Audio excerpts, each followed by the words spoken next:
Oh, let me get a drink of water. So nervous about this one.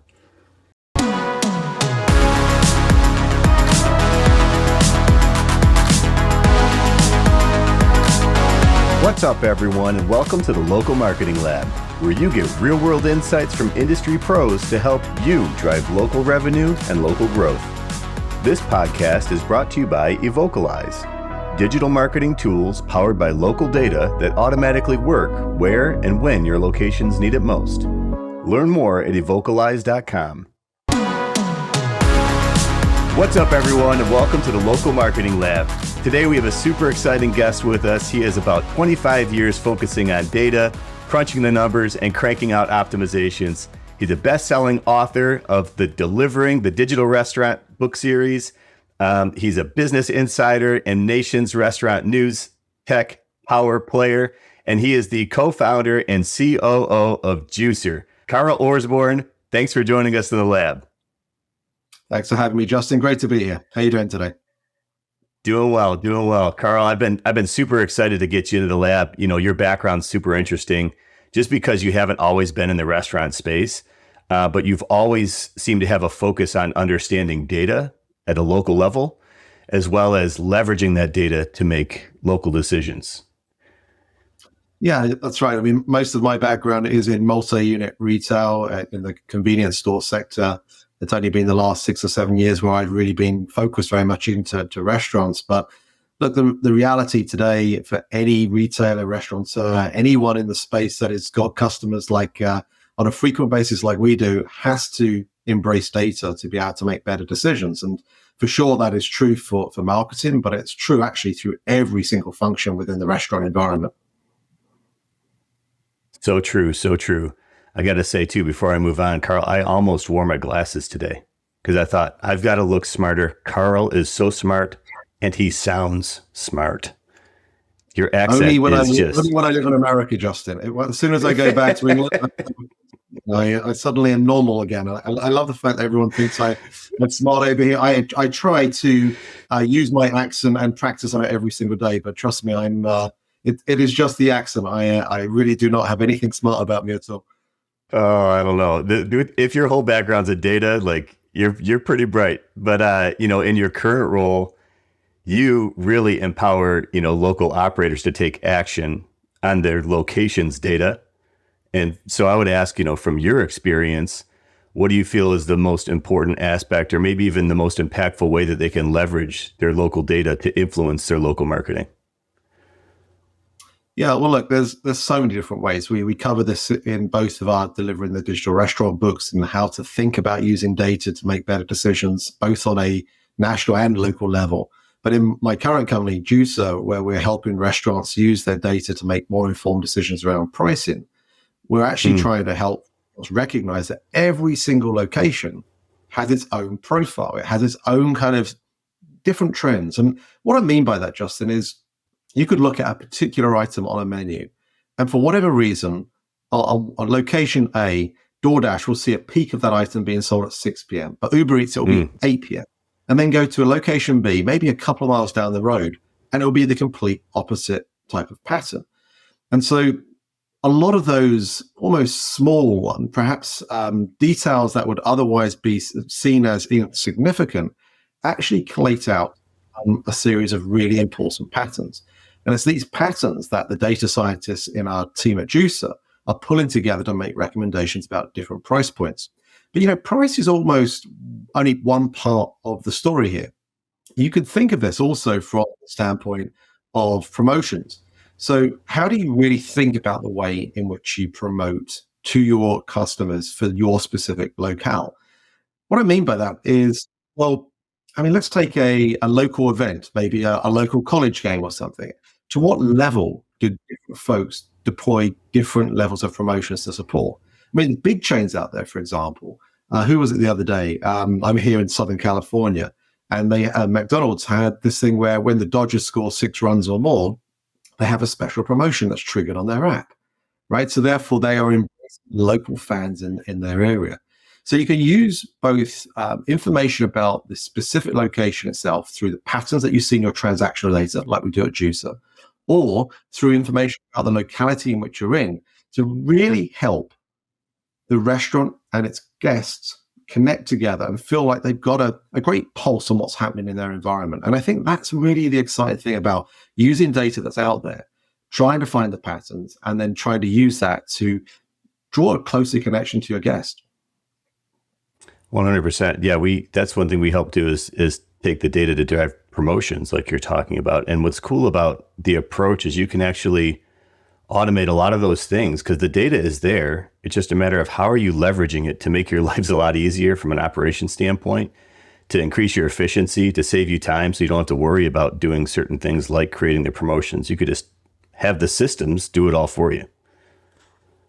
Yes, the automated nature of it, I think, is super important because a lot of these things, restaurants don't necessarily have the time or the resources within their teams to be able to figure this stuff out. And the second part is it does require an appropriate level of magnifying glass to identify what those trends are. One thing which isn't so much on the local level, but at Juicer this year, we looked at Super Bowl Sunday, and we looked at 1,000 different restaurants across 16 different states. And we asked, we didn't ask, we scraped the information to see how many of them changed their price on Super Bowl Sunday. How many do you think changed their price, Justin? I wouldn't even, maybe 5%, maybe. Not even I would one. think. Not even Wow. one. Now, when you look at Olo's recent data about Super Bowl Sunday, I think they said it was something like 40% increase in orders, digital orders on Super Bowl Sunday. So you've got that huge surge that's happening on a day. And across 16 different states in a sample size of 1,000 restaurants, not one restaurant changed their price. So I think that right there just goes to show that if we could pinpoint one event, especially a sporting event of the year, where people are going to be ordering food for delivery and you're not actually accommodating for that. Now, of course, restaurants are going to be using the data to be able to inform their inventory levels, their purchasing levels, their ability to ensure they've got enough team members. But in terms of using it for the outreach, to be able to capture more guests, to be able to perhaps gain the attention of guests that wouldn't have otherwise come to that restaurant, there's still some opportunity out there, I think it's fair to say. Yeah, that's an incredible stat. I mean, the opportunity there of how much potential there was just left on the table, just for making a slight adjustment. I mean, you don't even have to increase your prices a ton to have a big impact to your business if your volume is increasing that much more. Yeah, absolutely right. Yeah, very interesting. Have you seen some certain ways? You mentioned promotions earlier. Have you seen any specific examples of how your clients are leveraging the data to take action? From a promotional perspective? Yeah, or just from a local marketing perspective in general, whether it's promotions or if you talked about adjusting the pricing as well. What are some things that have actually worked for some of your clients? Well, I think for a lot of the folks that either we work with at Juicer or ones that I've come across through my work in writing the books, I think a lot of this is actually about community and engagement, quite honestly.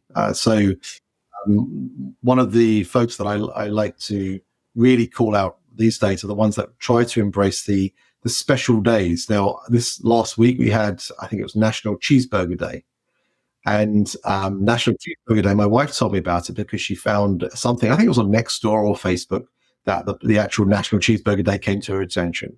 And then she listed out a whole range of different offers and promotions that were out there. And look, of course, the McDonald's, the Burger Kings, the Wendy's had certain promotions, and they were quite value-driven in terms of their particular promotion.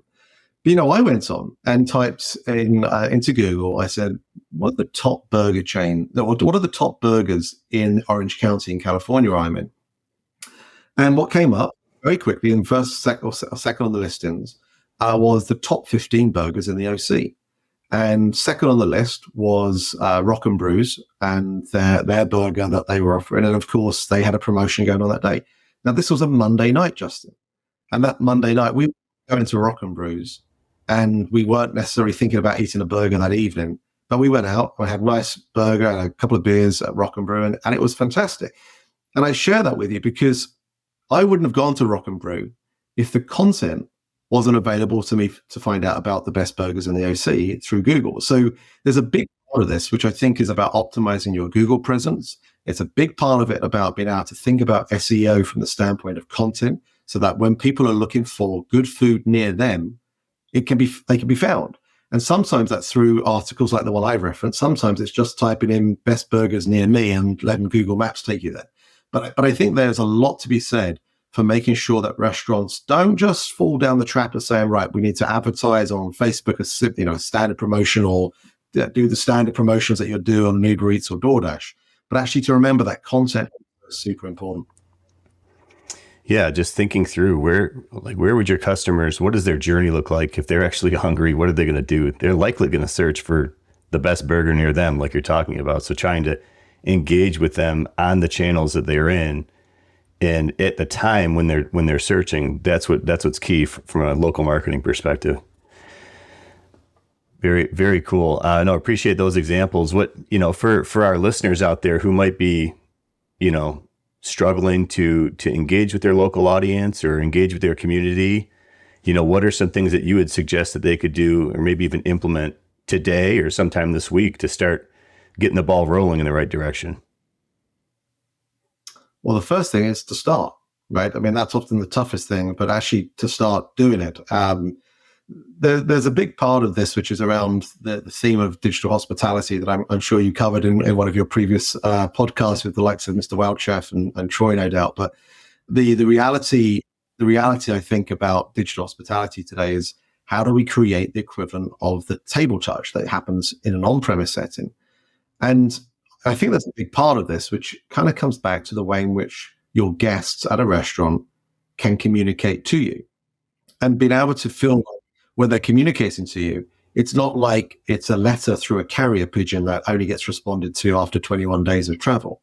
Being able to respond to your guests quickly, to be able to respond to your guests within the hour of them being able to drop a message to you, whether that be on Instagram, whether that be on a review on Google, or just in a transaction through your own website, being able to respond quickly and to be able to respond authentically with your voice, with what your brand represents, I think is a really empowering way to be able to help people feel like they're being heard and that you care about them. And so community can often start by being able to represent your voice in as prompt a fashion as possible. Yeah, I really like that. The fact that you say just start, like a lot of times folks will just think they have to come up with some big plan, and they've got to, have this large strategy in place initially before they can do anything. And that's kind of paralyzing. It's just paralysis by analysis, as they say, like they don't know where to start or whatever. Just start doing something. And then at the end of the day, you'll find what works and what doesn't. And the things that work, then you could find tools that help you scale effectively so that you can implement and have the technology take over those things that work, and then test into other things that maybe you're not doing yet. I think that's right. But there's a caveat. There's a caveat, and we try to cover this in our latest book, Meredith and I, on the path to digital maturity. And that really tries to cover the fact that many restaurants today have been told just to start everything, right? And it's like to start so many different things.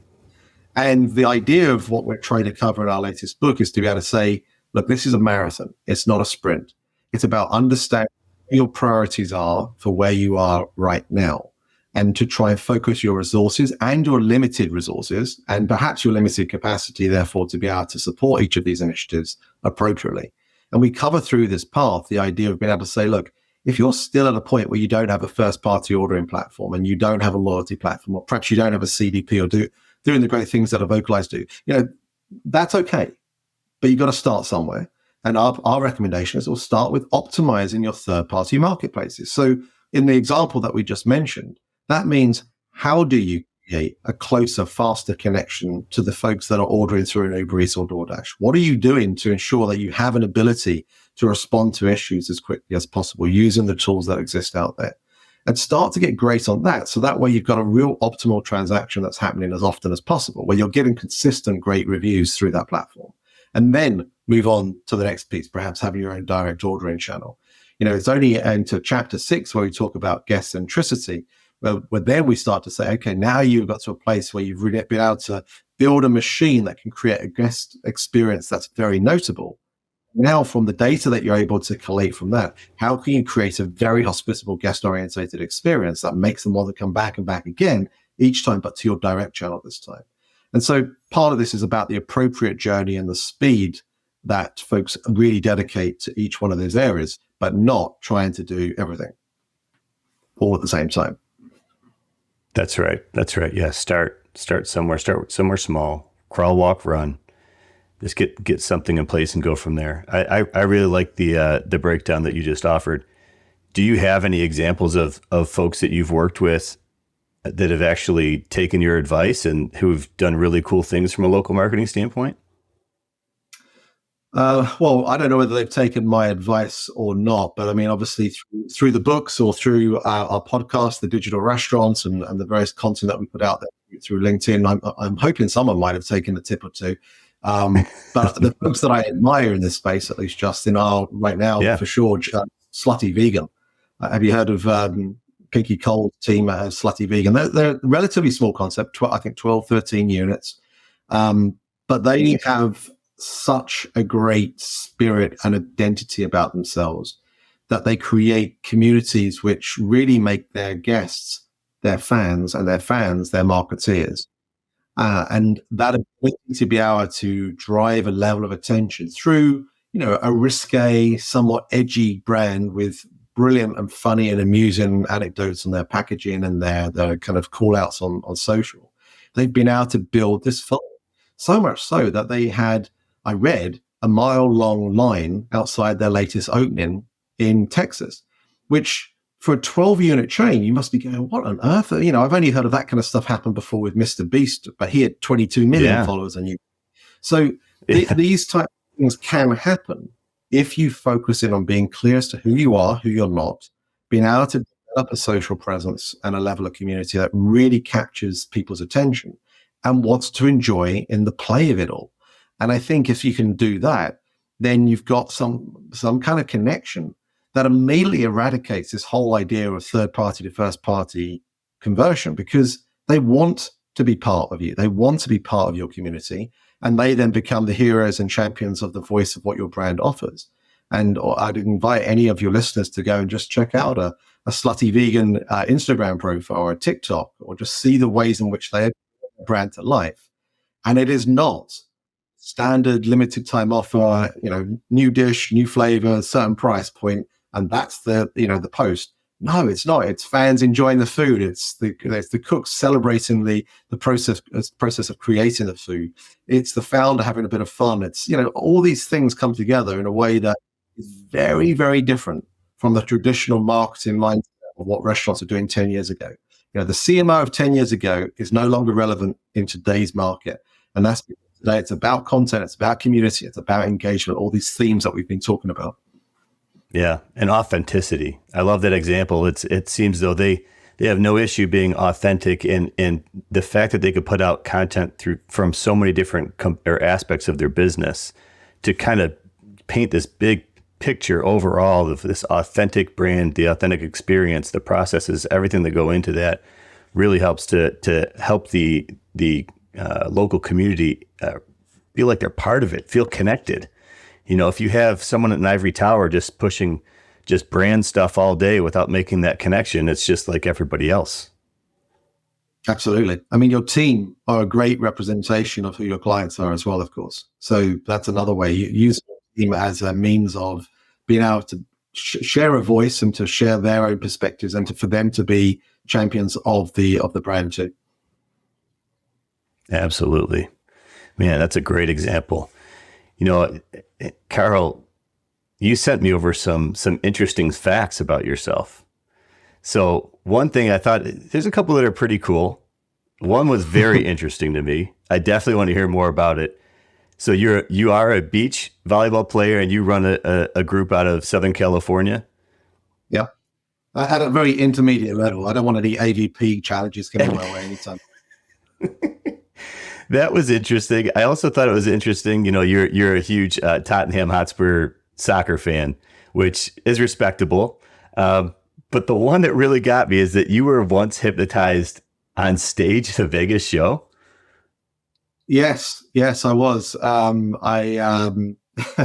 So first of all, if you've never been to one of these audience participation hypnosis shows, it's interesting because they ask everyone to be able to participate if they're interested. And I'll try and demonstrate. They ask everyone to put their fingers out and their hands out long with their index fingers about an inch apart. And they ask you to focus on the space in between the fingers to be able to feel them coming closer together. And those whose fingers came closer together, after a little bit of suggestive talk, should I say, were the ones that were initially shortlisted for the purpose of being able to do this. Anyway, so I ended up being one of the 12 on stage, and I was barking like a dog, doing sign language to the audience for those that were hard of hearing. At one point, I had to jump off stage because the hypnotist suggested my owner was 3 rows back from the front. And I genuinely had the plans. I remember very consciously feeling like I had the view that I needed to go and jump off and jump onto her lap in the audience like a good dog would. And you could see the video, you could see the hypnotist thinking, lawsuit, oh my God, what are we going to do here? And luckily she brought me out of it. But anytime now, someone's going to say the magic word and I'm going to start barking again. Can you please let us know what the magic word is right now publicly? Nope, that is so funny. That is hilarious. I you wonder, like, being a bit skeptical, like, how real is this stuff? But I've had other friends that they've gone on stage, my buddy's mom too, fully hypnotized, which is kind of insane. Yeah, my buddy said to me, Carl, because I was convinced I wasn't hypnotized, and he said, Carl, you're either the greatest actor in Hollywood or you were hypnotized, trust me. So, so one thing I have to assume, Carl, you've seen The Matrix, correct? I have, yes. Yeah. Awesome. Well, digging into your background and just seeing you lately, it feels like with other podcasts, with all the book signings, with all the event appearances, I saw you were just at FS Tech last week. I can't help but to think, Carl, that you may actually be plugged in somewhere. And your background also leads me to believe that maybe I'm talking to a digital version. So let me ask you this question.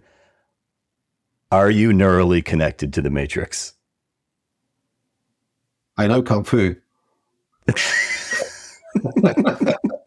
So here's... Look, I think the interesting thing, Justin, I'll tell you, because a lot of people say this a lot about me being very connected. Ultimately, it's about listening, right? And I encourage your listeners to think about this as well. It's just, as long as you're open to listening and curious to learn, a lot of the stories that we write about in both of our books, both Meredith and I, are not because of our great understanding of every component part of the digital tech stack in the industry. It's more about being curious, asking the right questions, and being able to share that in a story-orientated format or a data-orientated format to really help, ultimately, the restaurateur, the independent restaurant owner or operator in particular, get a better appreciation. And so if our being tapped into the matrix, if you want to call it that, or just being hyper-connected into the ways in which we see what's going on in our industry and it's helping, then you know what? Yeah, I'll be Neo for you. Well, you know what? I'm glad that you said you'll be Neo for me, because I got a picture of you right here as Neo. Oh, there you go. Take it. I wanted to get a couple volleyballs coming at you and you dodging them, but I just could not get AI to understand what I was trying to get it to do. That's funny. Very good. Anyways, yeah, pretty close there. Well, hey, I'll get this over to you. It's got the it's just like an NFT without the value, so you can have that. So awesome, Carl. It was a ton of fun having you on the show. If you wouldn't mind, just real quick, let our listeners know how they can follow you. Yeah, absolutely. So if you're interested in Juicer, then head to juicerpricing.com. Obviously, we're trying to help the industry really learn more about how pricing can support in a way that is beyond just blanket pricing. If you'd like to learn more about me, then please head to my LinkedIn profile. I'd love to connect with you. Similarly, you can head to our website, www.thedigital.restaurant, where you can learn more about our podcast, The Digital Restaurant, and also both of our books that are available at a discount there too. So thanks for having me on today, Justin. You bet. And for our listeners, make sure you follow Carl. Follow him on social. Check out his book series, Delivering the Digital Restaurant. He's got a couple of books there, and I'm sure there's more to come. Correct, Carl? I've got to convince Meredith a little bit first, but we're working on it. Maybe a board game. Yeah, we'll have to reach out to Meredith and get her to commit because from what I've heard, they're very interesting books. There's got a lot of great info in them. The stuff that you were just rambling off just in this episode, very insightful. So make sure you follow Carl. Also, subscribe to his newsletter, The Digital Restaurant, on LinkedIn. Lots of great information there as well. Carl, it was a ton of fun having you in the lab today. Thanks for joining us. Thanks, Justin. All the best. As always, thanks for joining us in the Local Marketing Lab. This podcast is brought to you by Evocalize. To learn how Evocalize can help you grow your business, visit evocalize.com. If you learned something new from today's episode, don't forget to subscribe on your favorite podcast platform and follow us on LinkedIn and Facebook at Evocalize. That's Evocalize. And on X at Evocalize Inc. And remember, keep innovating and trying new things. You never know what's going to connect with your audience until you try. And until next time, thanks for listening.